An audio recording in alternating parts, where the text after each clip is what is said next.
32절에 보면 열왕기하 10장 32절에 보면 30절로 봐야 되겠구나. 30절.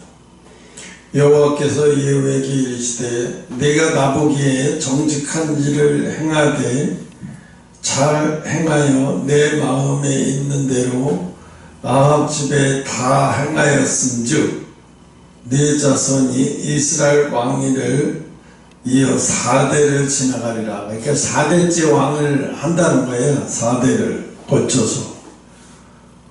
응? 그러나 예후가 전심으로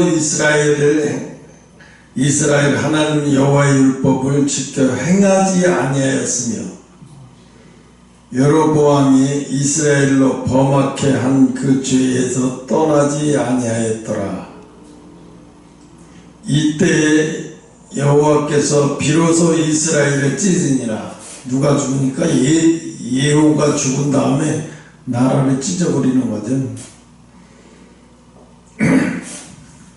여기서 이제 마지막 때의 모습을 보시려고, 마지막 때의 모습을 보려고 하는 거예요. 마지막 때의 모습.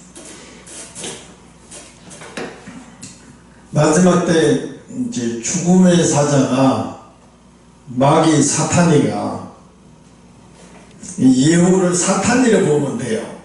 마귀 사탄이가 죽이기 위해서 전부 이 누구야? 이 누구지? 그게 아니라 바알의 제사장들을, 우상의 섬긴 바알 아세라 제사장들을 한 군데로 다 모아요. 그러면서 어마어마한 우상 숭배를 향한 행사를 행해요. 그래서 사람들을 한 군데로 모아요. 이게 마지막 때 모습이에요. 이게 마지막 심판의 모습이 우리 여기에도 있는 거예요. 계시록에만 있는 게 아니라. 내가 지금 요즘에 미국을 보면서 그걸 많이 느끼는 게 왜 그러냐면, 지금 트럼프가 대통령이 된 것은 굉장히 기쁜 일에 예수 믿는 사람들이 볼 때는, 왜냐하면 미국이 무너지면 전 세계 기독교가 무너질 확률이 너무나 농후하거든요. 이게 미국이 무너지면 전 세계, 우리나라도 무너져요. 미국이 기독교가 무너지잖아요. 그럼 우리나라 맥없이 무너져 버려요. 보이지 않게 미국에서 다 보고 있거든요. 우리나라 기독교를 탄압하는지. 문재인 때 엄청나게 탄압을 하고 교회를 막 핍박하고 그런 거 다 봐요. 미국. 그러니까 미국 어쩔 수 없어요. 문재인을 초대를 했지만 반기진 않는 거예요. 그러니까 그 사람들이 초대를 해놓고 기분 좋게 반가워하는 게 아니라 살벌하게 초대를 해놓는 거예요. 우리가 그러잖아요. 초대를 해놓고 분위기가 살벌하게 들어가서 초대를 받았지만 굉장히 떨리고 긴장되잖아요. 그것도 힘센 사람이 나를 초대했다고 생각해봐요. 아니, 힘센 사람이 초대를 해놓고 갔더니 분위기가 살벌하고 얼마나 무섭고 두렵겠어요. 문재인이가 그때 당시 그랬다니까. 미국에 갔을 때 트럼프가 완전히 그냥 깔보듯이 무시해보듯이 하니까 더 주눅이 들었어요. 근데 이명박 대통령이 대통령 될 때는 어땠어요? 부시가 막 캠피 데이비드에 초대해갖고 대통령 별장에 초대해 거기서 골프 치고, 또 이명박 대통령이 같이 이명박 대통령 보고 콜트카를 같이 뭐라 그러고 자기네 옆에서 또 우리 뭐 보이는 거예요. 우리 이렇게 좋은 사이다. 실제로 또 그래요. 한영재 같이 반가워했어요. 왜? 그 사람들도 신앙이 좋은 사람의 아버지도 그렇고 아들 부시도 그렇고. 그런데다가 이명박 대통령 자서전이 영문을 벗을 때 그 사람 다 읽어봤어요. 이게 이명박 대통령 얼마나 좋아하겠어요. 말도 못하게 좋아해서 어머니서부터 기도로 통해서 대통령까지 이뤘다고 다 알고 있으니까. 그러니까 초대하는 게 얼마나 기쁘게 초대했겠어요. 말도 못하게 좋아했겠지. 근데 문재인 대통령 초대할 때 어떻게 했어요? 대통령 초대했을 때 빨갱이라는 거 다 알고 있어요. 김정은은 엄청나게 막 김정은을 자기 상관 모신다는 다 알고 있었어요. 그러니까 초대하니까 미국에서 좋게 받아들일 리가 없죠. 좋을 리가 없고 좋게 받아들일 리가 없어요. 그러니까 살벌하게 초대했어요. 엄청나게 살벌하게 초대했다고요. 이번에도 보세요. 문재인 중국에 출장 가가지고 중국에 가서 제대로 대우도 못 받고 혼자 밥이나 먹고 혼술하고. 그런데 우리는 봐요. 윤석열 대통령이 시진핑 만난 지 2년이 넘었단 말이에요. 그런데 만나지도 않고 전화통화도 안 하는데 느닷없이 통보해가지고 한국의 비자를 없애버리고 다 가만히 있어도 막 이렇게 해버리니까 얼마나 웃겨요 이게. 문재인 때하고 비교가 안 되는 거지 지금 상상을. 이 중국이 우리를 갖다 생각하는 게 이건 비교가 안 되게 상당히 차원이 다른 거예요. 왜 내가 이런 얘기를 하냐면 무슨 목사님 설교하다가 그 얘기를 왜 하나 이렇게 생각하는데, 트럼프가 대통령이 됨으로써 이제 트럼프가 미국의 이제 핵심 정부를 우리나라로 말하면 기획재정부랑 똑같은 거예요. 그런 장관을 갖다가 알런 머스크로 세워놓는단 말이에요. 근데 알런 머스크는 뭐냐면 일중독자예요, 그 사람은. 휴일이 없어요. 골프도 그다지 좋아하지도 않아요. 뭘 좋아하냐면 저기 연구하고 일하는 거예요, 몰두. 그러니까 자기 엔지니어들 뽑을 때 퇴근했다고 집에 가는 사람들은 안 뽑아요. 퇴근했다고 뭐 바쁘다고 집에 가고 퇴근했다고 오늘 생일이라고 집에 갈 사람은 그런 사람도 아예 뽑지도 않아요. 회사 들어오면 막 넣고 밤새 들어가고 막 먹으면서 필요하면 피곤하면 술도 같이 먹으면서 막 계속 일하고 막 나서서 계속 연구하고 막 일할 사람 뽑는 거예요. 그러니까 생각해봐요. 주 80시간을 일할 수 있는 사람은 이번에도 정부에서 뽑는데 일론 머스크가 새 정부에서 들어가서 일할 수 있는 사람을 뽑는데 어떤 사람을 뽑냐? 주 80시간을 일할 수 있는 사람을 뽑는 거예요. 이 일이 좋아하는 사람, 일이 즐거운 사람들을 뽑겠다는 거예요. 그렇죠. 완전히 아주 바꿔놓겠다는 건 미국을 완전히 기름 짜듯이 짜고 필요 없는 건 다 빼버리겠다는 거예요. 그래서 그런 일을 하는 사람, 사실 우리나라는 언제 그렇게 했냐? 박정희 대통령 때 그렇게 일했어요. 공무원들 집에 일찍 못 왔어요. 뭐 9시, 10시, 12시에 퇴근, 우리 형님도 12시에 퇴근하면 말도 못했어요. 매일 잠에 피곤해서 막 쩔어서 다니고. 무슨 공무원이 저렇게, 진짜 그때 그랬어요. 그 뭐 지방 공무원만 그런 게 아니라 정부 부처공무원도 다 그렇게 했어요. 그리고 또 회사에서도 그랬어요. 막 직공들이나 뭐 삼성이나 모든 대기업도 다 그랬어요. 막 늦게까지 밤 11시, 12시라 피곤하면 퇴근하자마자 포장 맞춰서 소주 한 잔 마시고 이렇게 하면서 또 퇴근하고 또 새벽에 또 일어나서 또 출근하고 그렇게 열심히 일했어요. 지금 바로 미국 정부를 그렇게 만들자는 거예요. 누가? 일론 머스크가 이제 그 수장에 가면 그렇게 만들겠다는 거예요. 그래서 필요 없는 건 다 빼버리고. 내가 보면 그렇게 하다 보면 일론 머스크가 정말 효율적인 정부를 만들어요. 그러면 효율적으로 정부를 만들면 뭐가 문제가 되는데, 뭐가 달라지는데, 일론 머스크가 주가가 어마어마하게 올라갈 거예요. 난 그런 생각을 스며시 해보는 거예요. 뭐 어떤 생각을 스며시 이러다가 일론 머스크가 미국을 경제를 완전히 미국을 효율적인 정부로 미국을 만들어서 어마어마한 예산을 축소시켜서 미국을 강한 미국을 만들어놓음으로 말미암아 나중에는 일론 머스크가 세계의 정부의 대통령으로 가지 않을까? 이런 생각을 해봐요. 머리가 워낙 똑똑하고 또 일을 엄청나게 해야 되는, 똑똑한데 일까지 어마어마하게 해야 되는 사람 아니에요. 미칠 정도로. 내가 한번 봤는데 거기 비행기 엔진을, 그 로켓 엔진을 5개를 하는데 그 옆에 쭉 있어요. 이 소파가 쫙, 피곤하면 피곤한 사람 그냥 옆에서 잠깐 자는 거예요. 쓰러져. 그럼 내일 지나가다가 담도 덮어주더라고, 자라고. 그 깨어있는 사람 계속 연구를 하는 거예요. 뭐가 문제인지. 그렇게 일을 하는 거예요, 저렇게. 그리고 앉아서 빵을 먹는 게 아니라 빵을 먹어갖고 음료수 들고 다니면서 일을 해요, 이러고. 와, 지독하더라고요, 지독해. 그냥 머리 휘두르죠. 그 사무실 안에들한테 거기 있는 사람들 정신없이 일을 해야 돼요. 그렇게. 보수는요, 뭐 일했으니까 얼마 달랄 필요가 없어요. 성과급으로 주니까. 어마어마한 보수도 어마어마하게 줘버려요. 성과급을.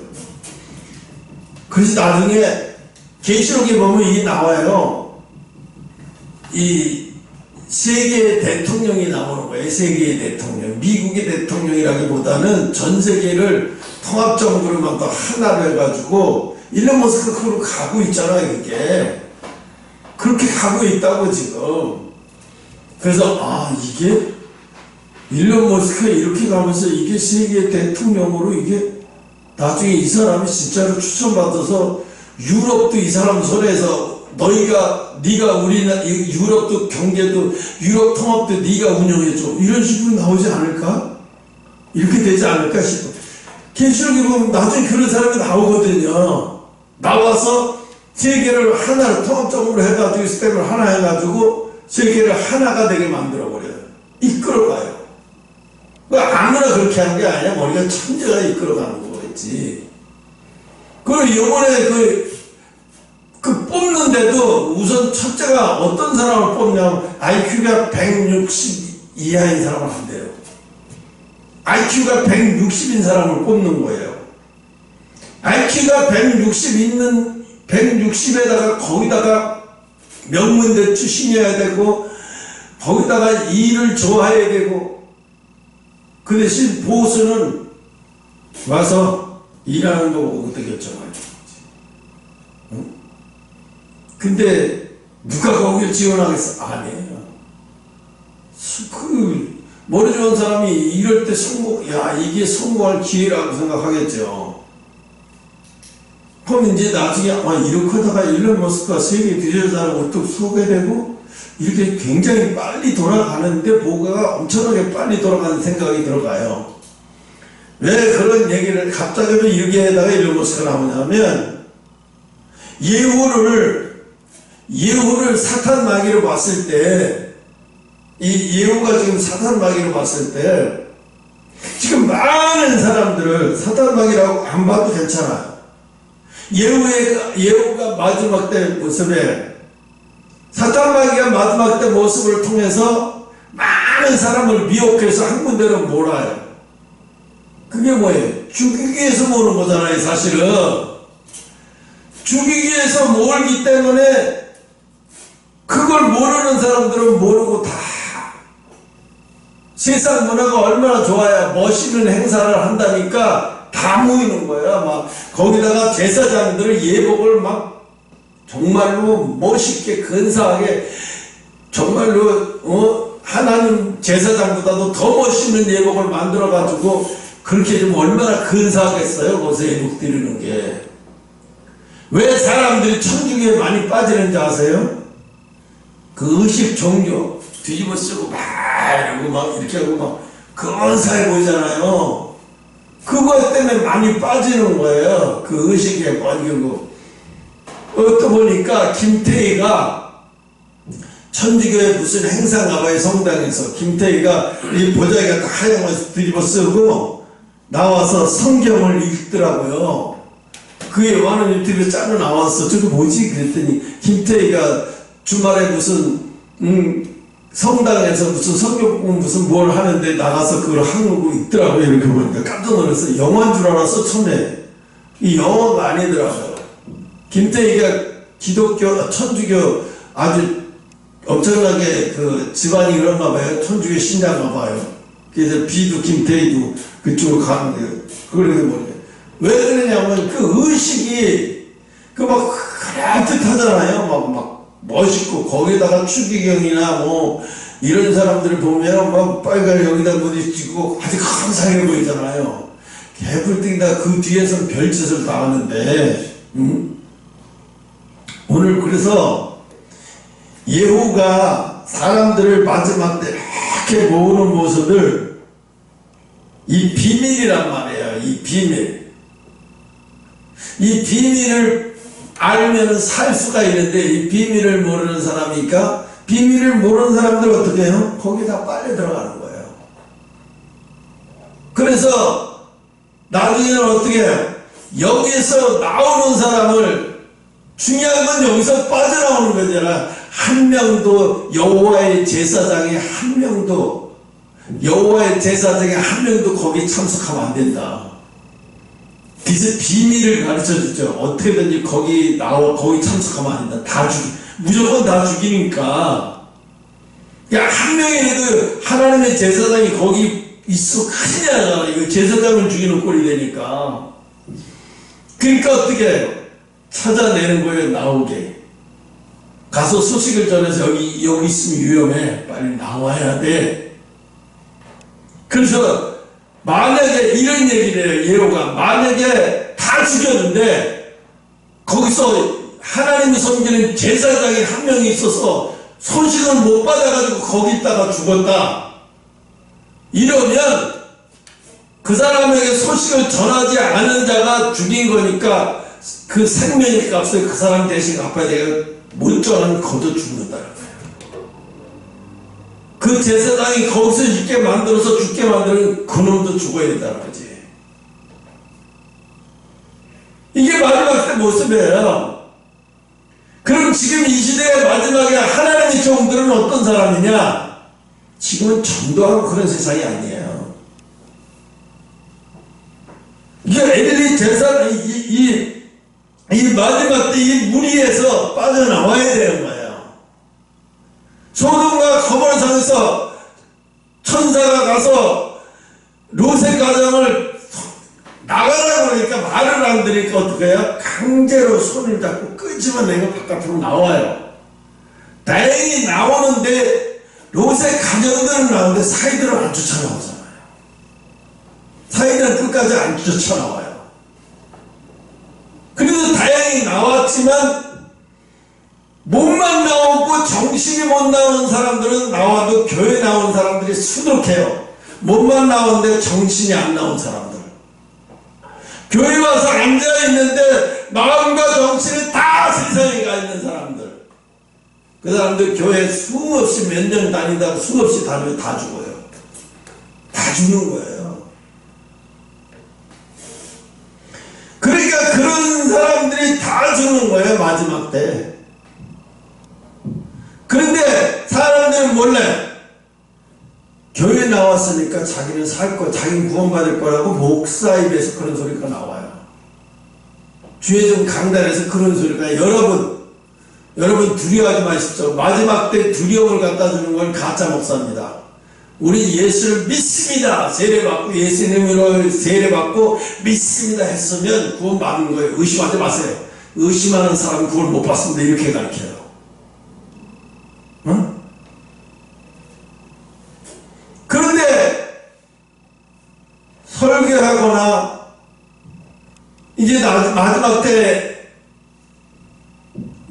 이제 내가 부름받아서 세상에 가서 말씀 전해야겠는데 그런 복음을 전하게 되는데 그 복음을 받아 듣다 보면 자기가 지금 소돔과 고모라 성에 있는지 몸만 나와 있는지 마음은 아직도 나오지도 못하고 뭐 생각도 아직도 나오지도 못하고 몸만 나와 있는 롯의 아내처럼 그런 사람들은 다 죽는 거예요. 그럼 그때는 자기가 알아요. 설교 듣다가 다 깨닫고 알아요. 알아도 그건 끝난 거예요. 어쩔 수가 없어요. 알아도 어쩔 수 없어요. 왜? 시간은 마구잡이로 영원한 게 아니에요. 한정이 정해져 있어요. 시간은 정해져 있는 시간이에요.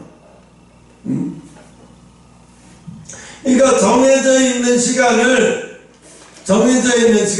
여러분 생각을 해봐요. 절에 자주 간다고 불교인 되나요? 절에 가 있는 스님한테 물어봐요. 여기 신도들을 자주 와요? 그럼 가끔씩 생각나면 한 번씩 오죠. 그 사람 불교인입니까? 아이 무슨 불교인이야.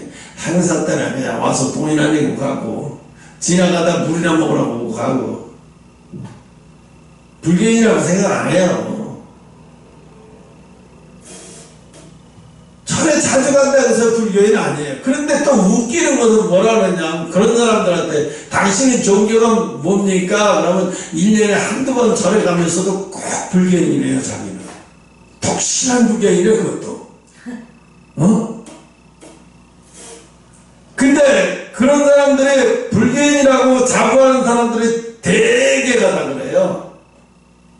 불교인이라고 자부하는 사람들이 대개가 다 1년에 부처님 오신 날이나 뭐 자기네들 뭐 어려운 일이 있거나 뭐 있으면 그럴 때는 한번 가죠.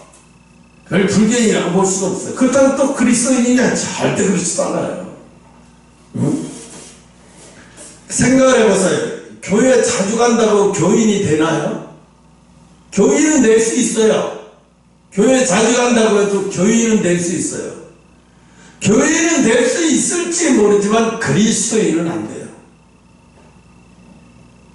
그리스도인은 어떤 사람이냐? 정신과 생각이 다 예수님 앞에 나와 있는 사람이 그리스도인이에요. 그래서 사도 바울이 초대교회 때 성도들을 막 1년, 2년, 3년씩 가르치다가 나중에 뭐라고 그러냐면 이들이 비로소 그리스도인이라 칭함을 받더라. 그러죠? 사도행전에 나오잖아요.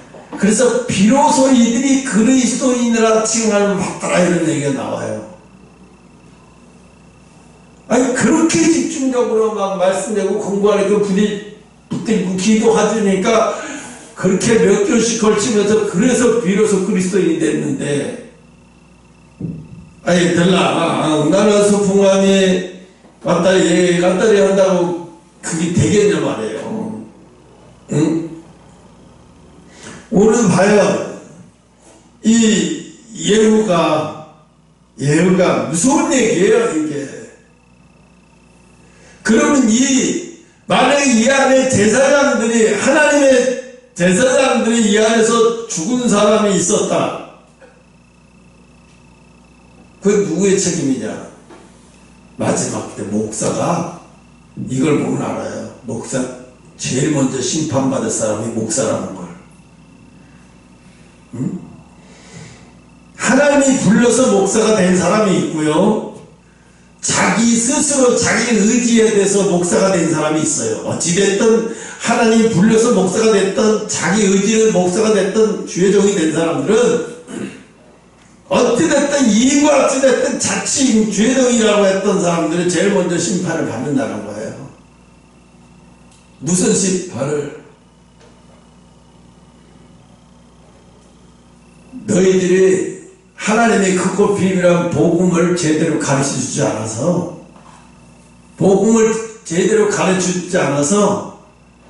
저들이 세상을 버리지 못하고 세상에 빠져서 나오지 못하게 만들어 놓은 죄. 세상에서 빠져가지고 세상에 빠져서 나오지 못하게 만들어 놓은 죄. 그 죄가요 제일 큰 죄예요. 죄 중에서 제일 큰 죄가 그 죄예요. 그러니까 목사라 선교사라 전도자라 하여튼 자기 입으로 그렇게 한 사람들이 제일 먼저 심판을 받는 거예요. 너가 나팔을 불어가지고 얼마나 많이 나왔는지, 너가 나팔을 불어가지고 얼마나 많은 사람들이 그곳에서 나왔는지 못 나왔는지, 너가 아무리 나팔을 불어도 소용이 없었는지 이게 나오는 거예요. 그래서 하나님은 그랬어요. 사도 바울한테도 그렇고 예수님도 그랬어요. 성령을 받아라. 성령을 받아라. 성령 받기 전엔 주의 종이라고 하지도 말고 성령 받기 전엔 일하려고 하지도 말아라는 거예요. 그러니까 뭐예요? 성령을 받아야, 성령을 받아서 일을 해야, 성령의 인도를 받아서 일을 해야 그때야 제대로 일을 할 수 있게 된다는 거예요. 그전에는 무슨 일을 하려고 해도 안 된다는 거예요. 괜히 그렇게 성령 받지 않고 일을 하게 되면 어떻게 되냐면 나중에 자기 뜻대로 안 되면 제일 먼저 오는 게 원망 불평하게 돼요. 그 원망 불평하게 되면 하나님이, 야, 내가 너를 일꾼으로 부르지 않았는데, 내가 너를 그 일을 시키지도 않았는데 왜 네가 해놓고 원망 불평하느냐, 이렇게 되는 거예요. 응? 하나님이 일을 시켰는데 하나님이 그 일을 못하게 하시는 경우는 없어요. 사명을 주면 일할 수 있도록 하나님이 다 허락해 놓으셨어요. 그러니까 성령 받으면 다 되는 일이에요. 우리가 핑계를, 이래 핑계 저 핑계, 사실은 성령 받으면 다 해결되는 거예요. 성령 받지 않아서 해결이 되지 못해요. 그래서 하나님이 마지막 때 뭐라 그러냐면 세상의 안락함에 빠지게 만들어 놓는 사람들, 주의 종이 세상의 안락함에 빠져서 하나님의 심판을 두려워하지 않고 안락함에 빠져 살게 내버려 두는 거예요. 교회 오면은, 교회 온 다음에 교회 와서 예배 드리고 나면 목욕한 것 같이, 그리고 내가 더 긴장하게 했다고, 더 이렇게 살지 말아야 되겠다고 이런 결심을 하고 돌아가게 만들어줘야 되는데 어떻게 돼? 오늘 스트레스 확 풀린다, 목사님 설교 들으니까. 오늘 배꼽 잡았네. 교회에다 배꼽 다 터뜨리고 나왔어요. 재밌고 웃기는 사람이 교회에 인기 좋은 거예요. 응? 그리고 막 무슨 연예인들 예수 믿었다고 강정해갖고 막 그런 사람 끌어들여가지고, 사실은 알고 보면 다 가짜 예수 믿는 사람은 수두룩한데 돈 받고 와서 그런 거 하는 거예요. 돈 받고. 그 사람도 한 번 부를 때 돈 1,000만 원. 한 번 부를 때 돈 1,000원. 탭지나 같은 사람 한 번 부를 때 돈 1,000만 원에 감정. 응? 그래서 집사라고 하는데, 응?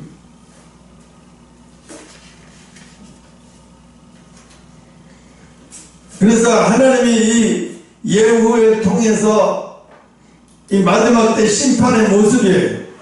심판의 모습에서 그 심판의 장소에서 한 사람도 하나님의 사람이 들어가 있지 못하게 어떻게든 한 사람이라도 들어가 있으면 빨리 비밀을 전해서 나오게 만들어줘야 되는 거예요. 만약에 그렇게 안 해서 하나님의 사람이 그 안에서 심판받아 죽게 되면 어차피 안 나온 사람이 죽은 것도 책임이지만 그 사람을 나오게 만들어야 하는 책임이 있는데도 그 책임을 다하지 않은 그에게도 그 죽음의 생명의 대가를 그에게서 묻겠다는 거예요.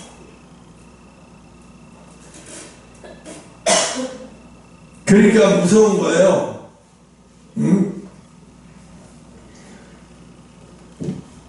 그러니까 하나님은 이렇게 네가 내 뜻을 이렇게 잘 치르고 잘하면, 내가 너한테 허락하면서 잘하면, 내가 너한테 허락하면서 잘하면 4대까지 복을 주겠다는 거예요. 네가 이 땅에 떠나기 전까지 내가 복을 주면서 이 땅에서 복을 누리며 살게 해주겠다는 거예요. 어떻게 하면? 내가 너에게 행한 것을 다 지켜 행하면,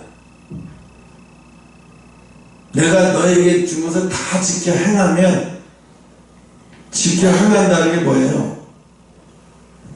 하나님이 주신 사명이죠. 내가 그랬어요. 여기저기서 붕이 오라, 이렇게 하라, 이렇게 하라는 거 이상하게 모르겠는데 다 거절했어요. 처음에는 그게 싫어서 거절하는 나중에는 하나님 뜻이 아니라는 걸 알고 거절. 지금 너 일하면 안 된다. 지금이 네가 높여주면 안 된다. 왜? 수많은 내정들을 쓰다가 다 버려지는 사람들이 수많하다. 하다못해 조용기 목사까지 다 가르쳐줬어요. 쓰다가 버려진 종이라고. 응? 다 가르쳐줬어요. 내가 다락방송의 유광수 목사도 얼마나 존경했는지 몰라요. 나도 어떻게 하면 저렇게 쓰임받을 수 있나 진짜 존경했어요. 근데 뭐예요? 저런 사람이었어? 아니, 하나님은 저런 사람을 쓰셨단 말이에요? 이 정도로 충격이 컸어요. 뭐, 거기만 그렇겠어요? 대부분 그래요. 대부분 큰 교회들이요. 왜? 큰 교회가 문제가 되는 게 아니라요. 세상 모든 게 다 가지고 있으면 자기가 우상이 되어 있어요. 자기가. 교회에서 목사가 우상이 되어 있는 거야. 그룹 회장처럼. 지금도 내가 봐요. 정광 목사 사람 이렇게 유튜브 올라오는 거 가끔씩 보면요. 그 옆에 비서가 따라다니고, 막 따라다니고 옆에서 뭐, 정도 보이고, 뭐, 요셉이 보면서 요셉을 뭐, 이렇게 하고, 막 어마어마한 떠받드는 게 보여요. 뭐, 그 정도 가지고 타락한다고 얘기할 수는 없어요. 왜냐하면, 반공에 대해서, 북한 체제에 대해서 이런 걸 많이 하기 때문에, 언제 어느 때 피습할지 모르니까 보디가드 회사에서 보이지 않게 와서 다 같이 이렇게 주변에서 한 달에 얼마 주고 하는 사람들이 있어요. 저렇게 하지 않으면은 당연히 공격받고 당연히 북한에서 지령받아 제일 먼저 처치한다고 하겠죠. 근데 저게 오래 가잖아요. 저런 식으로 오래 가면요, 자기도 모르게 내가 이 세상의 최고의 왕인 줄 알게 돼요. 그냥 오래 가면 안 되는 거예요. 그래서 적당한 때에 하나님이 적당히 쓰시고 가시는 게 복이에요. 만약에 그에서 떠받들어가지고 너무 이렇게 돼버리면요, 그러면 자기가 하나님의 자녀가 돼가서 그때 가서는 이미 끝난 거예요. 그러니까 커지는 축복이 아닌 거예요. 인간적으로 볼 때 커지면 자기 내세우고 자기 내세우고 벌써 큰 교회들 보는 거에서 장로석이 따로 있어요. 장로석에 장로들만 앉아서 다 여기 하는 게 아니라 여기 딱 있어요. 장로석이 있죠? 성가대석이 여기 딱 있죠? 우리는 특별해. 그리고 성가대석. 큰 교회 같은 성가대 아무나 들어오나요? 절대 못 들어와요. 또 성가대 이 앞에서 오케스트라를 반주하는 사람도 아무나 하나요? 거기 들어오려면요, 어마어마한 백을 써야 돼요. 어마어마한 백을. 거기서 연주한다, 어디서 연주한다 그러면 웬만한 음대나 무슨 어디 웬만한 오케스트라 단원 같은 데 다 들어갈 수 있어요. 그러니까 기를 쓰고 충성한다고 하죠. 근데 여기서 저쪽 하는 그 지휘자도 그 사람이 성가대 전체 팀장이래요. 여자가. 순국교 대예배 모든 걸 주관하는 팀장이래요. 그 사람이 이영훈 목사랑 그 썸씽 하면서 그게 나왔었어요. 유튜브에. 근데 지금도 이영훈 목사는 나와서 아무렇지도 않게 귀신을 쫓는다고 막 이러고 기도하고 있는 걸 보면요, 역겨워요. 진짜로 역겨워요. 저 사람 회개는 제대로 하고 있는 거야? 어떡하고 저러지? 저 성도들을 내가 유튜브를 보고서 다 봤을 정도면 그 교인들도 다 봤을 텐데, 다 봤을 거 아니에요. 소문 다 들으니까. 어? 그러면 거기서 빨리 떠나야 되죠. 안 떠나요. 멸망당할 곳인 줄 알면서도 안 떠나요. 왜 안 떠나겠어요? 자기의 기득권이 거기서 생기니까 안 떠나는 거예요. 여기가 더 이상의 하나님의 은혜가 머물 장소가 하나님의 은혜가 임할 곳이 아니라는 걸 알면서도 못 떠나고 있는 거예요. 상당수는요. 오늘 여기서처럼 예후가 죽이려고 지금 당하고 있는데 그걸 알았으면 아니라는 걸 알아서 빨리 떠나야 되는데 안 떠나고 있는 거예요. 이 사람들은 그때부터 신앙이 아닌 거예요. 이게 뭐가 있어요? 종교 행위만 남아있는 거예요. 종교 행위만 남아있는 거예요. 하나님이 미국도 하나님이 제일 싫어하는 것 중에 하나가 미국이 제일 싫어하는 것 같아요. 기복신앙이라고 그러잖아요. 병 고치는 거에만 집중하고 있어요. 지금이 어느 시대인데 웬만한 병원에 가도 다 고치는데 왜 병 고치는 거에 사로잡혀 있고. 그래서 그 미국 교회들은 내세 소망 묻어 병 고치는 거에 대한 그게 기복신앙과 병 고치는 신앙에 대한 선진국인데도 그런 거. 그게 미국의 그 내려오는 신앙의 줄기가 그런가 봐요. 그러니까 하나님이 미국이 그걸 외쳐야 된다는 얘기를 하겠죠. 생각해보세요. 기생 라합이 여리고성이 함락돼서 곧 칼걸이 못 나서 잔인하게 다 죽을 걸 알았어요. 기생 라합은 그걸 알고 구원받기 위해서 자기 목숨을 내걸고 어떻게 해요? 합의를 보죠. 나를 도와달라고. 내가 당신들을 목숨 걸고 지켜주고 숨겨주고 도와줬으니까 우리 가족을 지켜달라고 하죠.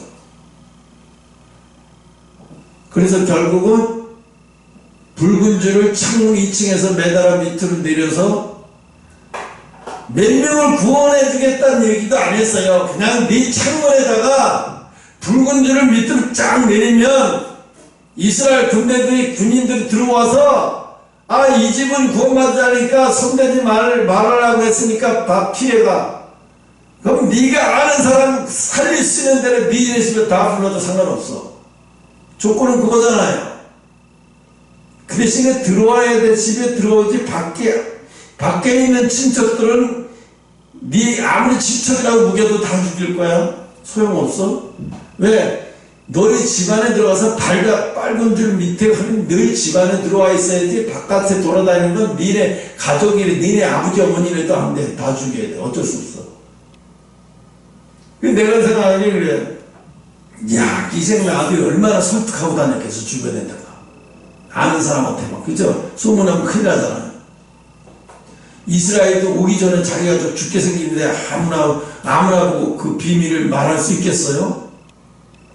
정말 내가 말해도 비밀을 지켜주고 그걸 따라줄 수 있는 사람에게만 가서 얘기를 해줘. 말해봤자 들어줄 사람도 아니고 말해봤자 비밀 누설할 사람한테 가서 전해요? 안 해요. 그럼 마지막 때 이 시대의 복음은 어떤 사람한테 전해요? 복음을 말을 하면 들을 수 있는 귀가 열린 사람에게는 그런 사람에게 복음이 되어요. 그러니까 하나님 앞에 어떻게 기도해야 되냐면요. 생명책에 기록된 자들 우리 한국교회 보내달라고 기도해야 돼요.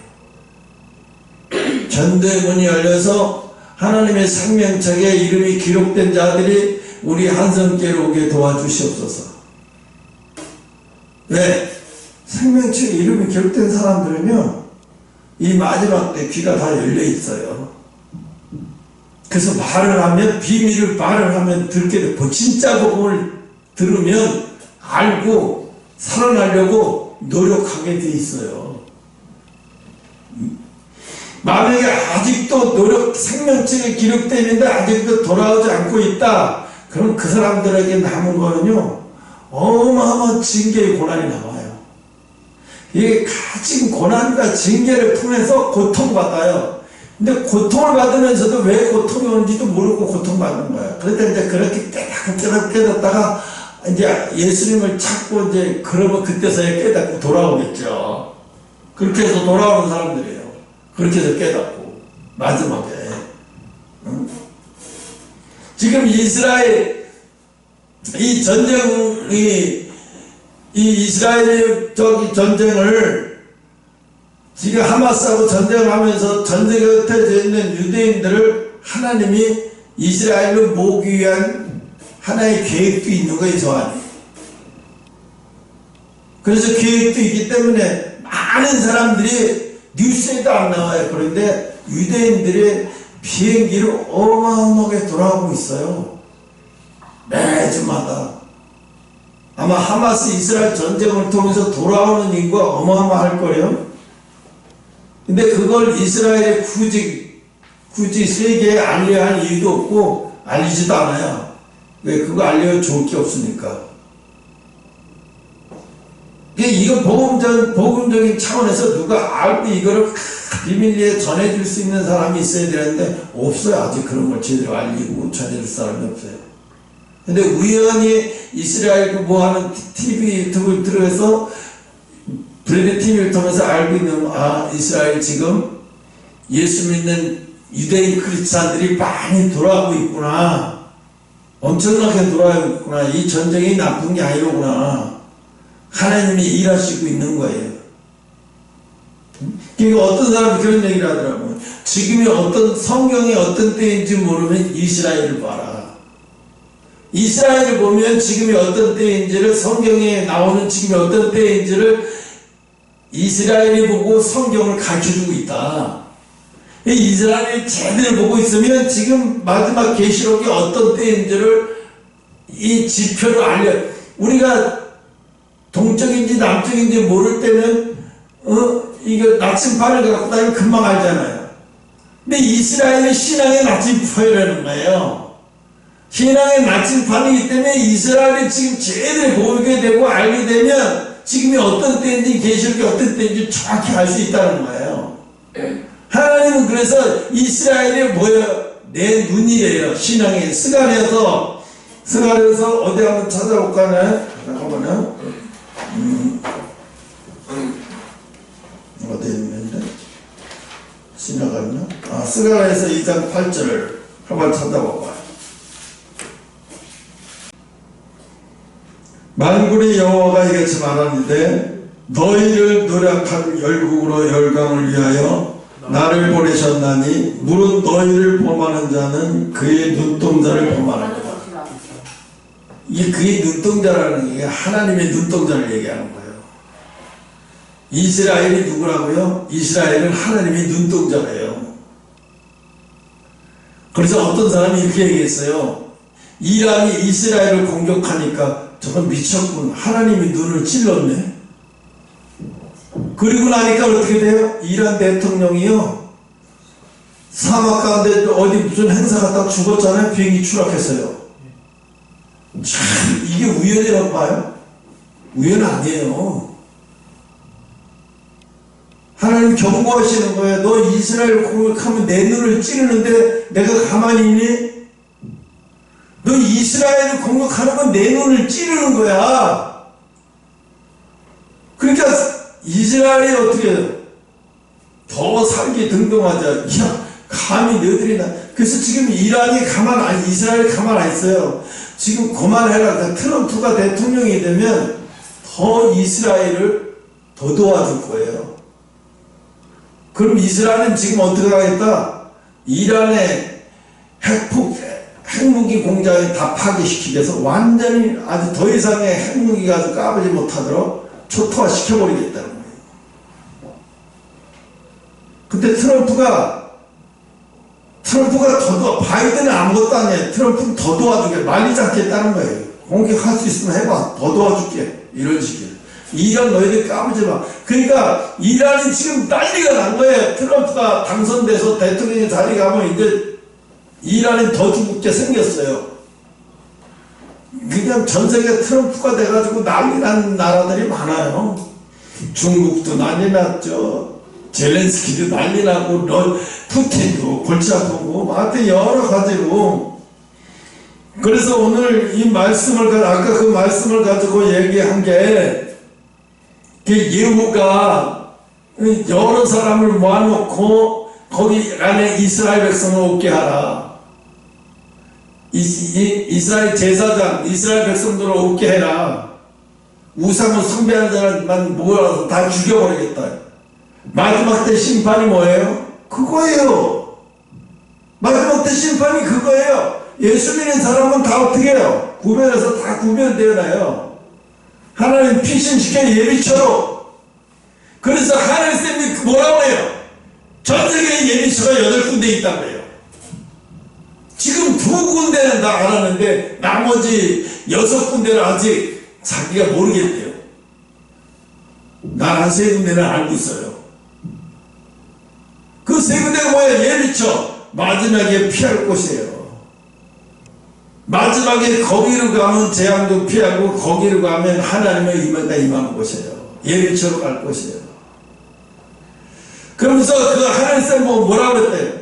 너도 마지막 때 그 예비처로 그들과 함께 있는 곳으로 너도 가 있을 거다. 네가 섬겨야 할 종이다 그랬어.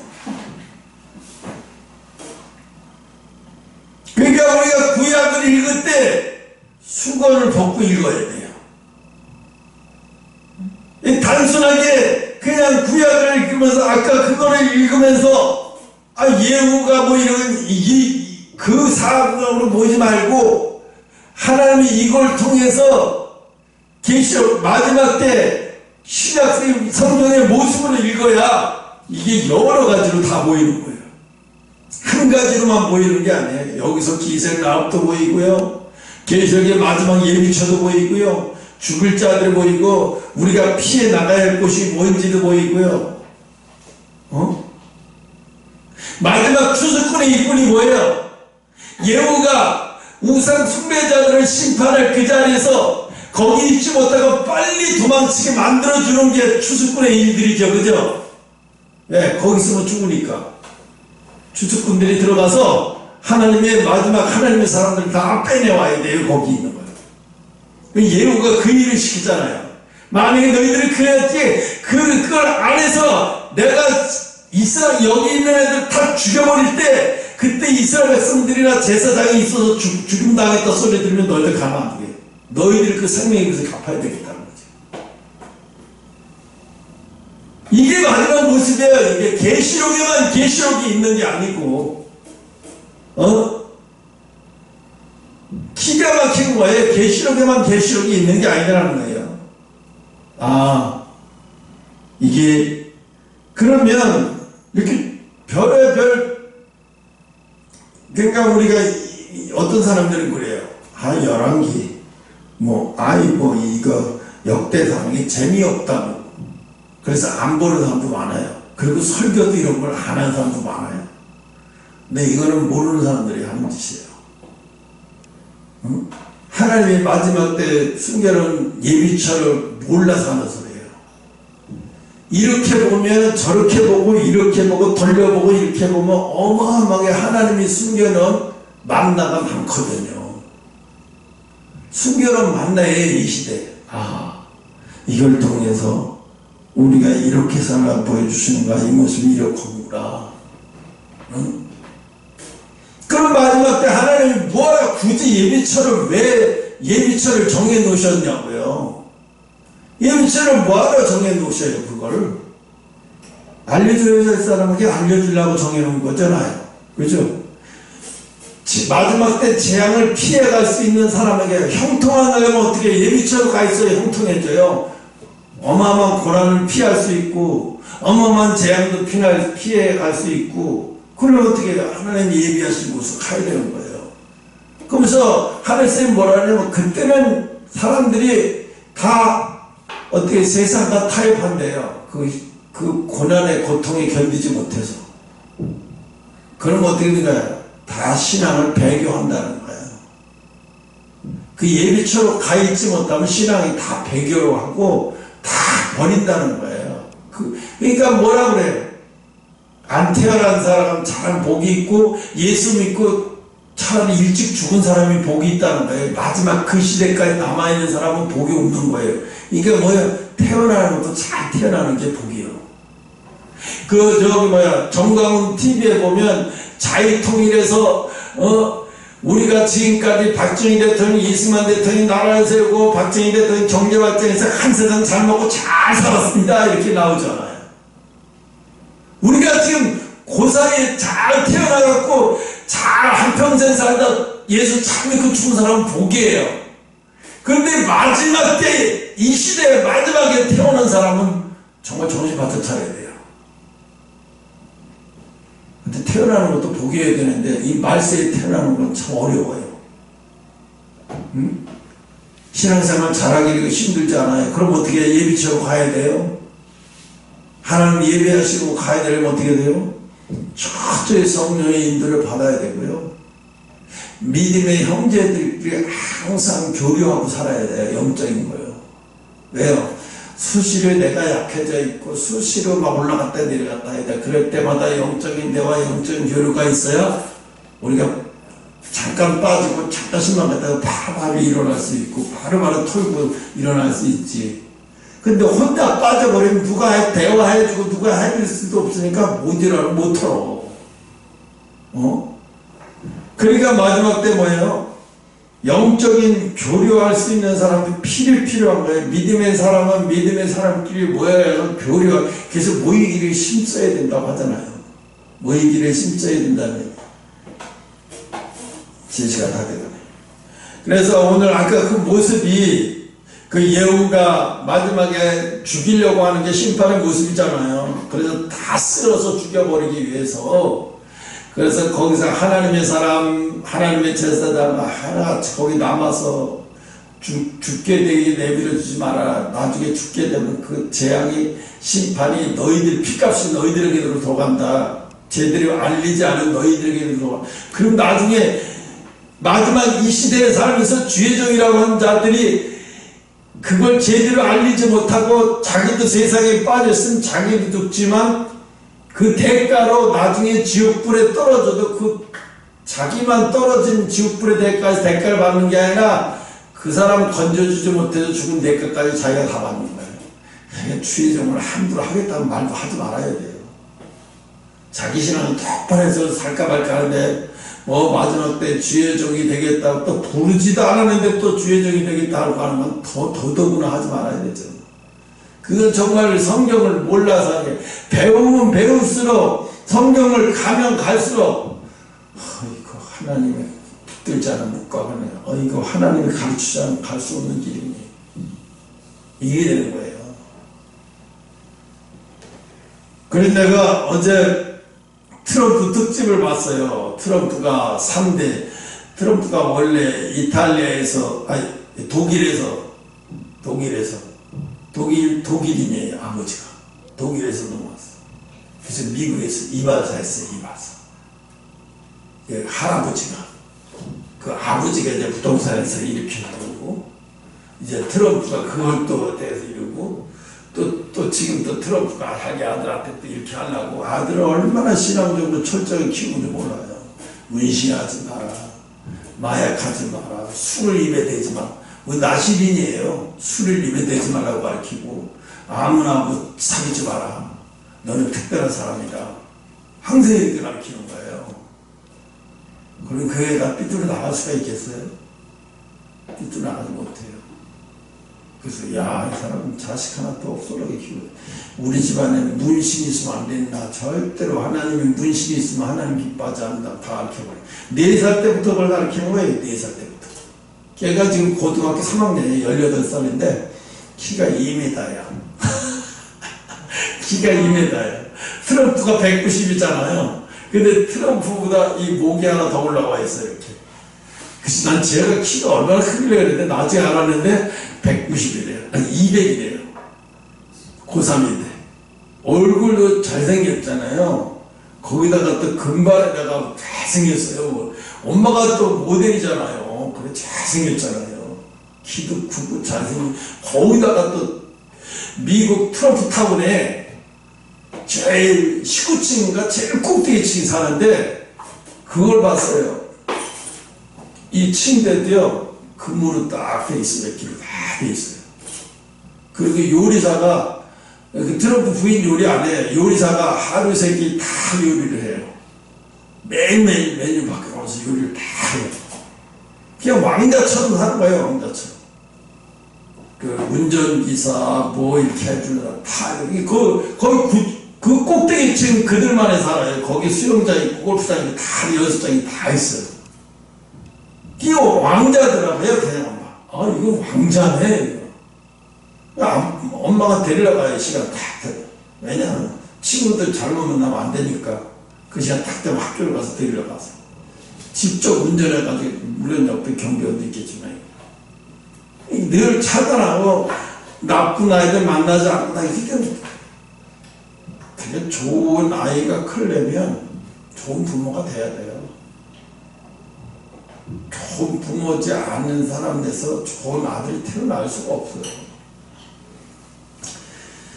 그래서 이제 우리는 마지막 때 이 예호를 보면서 그래요. 우리가 일주일에 한 번 뭉치잖아요. 한 번 뭉쳐도 영적인 것은 늘 교류하고 있잖아요. 기도하면 서로가 서로를 향해서 기도해주고 또 기도해주고. 그래서 여러분 항상 잊지 말아야 될 게 아까 얘기했듯이 한 주만에도 여러분이 그래서 하나님의 사랑의 자비의 도구로 살아갈 때 여러분 그때가 최고의 복이 되는 거죠. 뭐 가만히 있는데 최고의 복이 되지 않아요.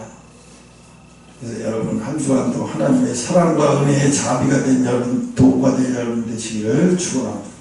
다 같이 주기도문으로 기도합니다.